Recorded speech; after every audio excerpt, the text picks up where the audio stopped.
যুক্তরাষ্ট্রের রাজধানী ওয়াশিংটনে আবারও বিতর্কের কেন্দ্রবিন্দুতে মার্কিন প্রেসিডেন্ট ডোনাল্ড ট্রাম্প। 10 মার্চ যুক্তরাষ্ট্রের ন্যাশনাল মলে বসানো হয়েছে প্রায় 12 ফুট উঁচু একটি ব্যঙ্গাত্মক ভাস্কর্য, যেখানে ট্রাম্পকে দেখা যাচ্ছে মৃত্যুদণ্ডপ্রাপ্ত যৌন অপরাধী জেফ্রি অ্যাপস্টেনের সঙ্গে টাইটানিক প্রেমিক রূপে। বিখ্যাত সিনেমা টাইটানিকের আইকনিক দৃশ্য থেকে অনুপ্রাণিত হয়ে এর নাম দেওয়া হয়েছে the king of the world. সোনালী রঙের এই ভাস্কর্যে দেখা যায় জাহাজের নৌমুখের আদলে তৈরি প্ল্যাটফর্মে অ্যাপস্টিনের পেছনে দাঁড়িয়ে তাকে আলিঙ্গন করছেন ট্রাম্প, যা সিনেমার জ্যাক ও রোজের বিখ্যাত দৃশ্যের অনুকরণ।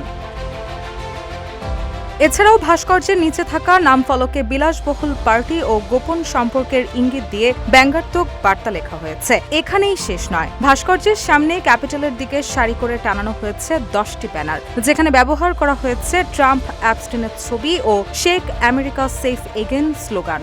ভাস্কর্যটি তৈরি করেছে অজ্ঞাতনামা শিল্পীগোষ্ঠী। এর আগেও তারা ট্রাম্প ও অ্যাপস্টিনকে নিয়ে ন্যাশনাল মলে এমন দুটি শিল্পকর্ম বসিয়েছিল। তবে নতুন এই ভাস্কর্যটি কতদিন সেখানে থাকবে তা এখনও স্পষ্ট নয়।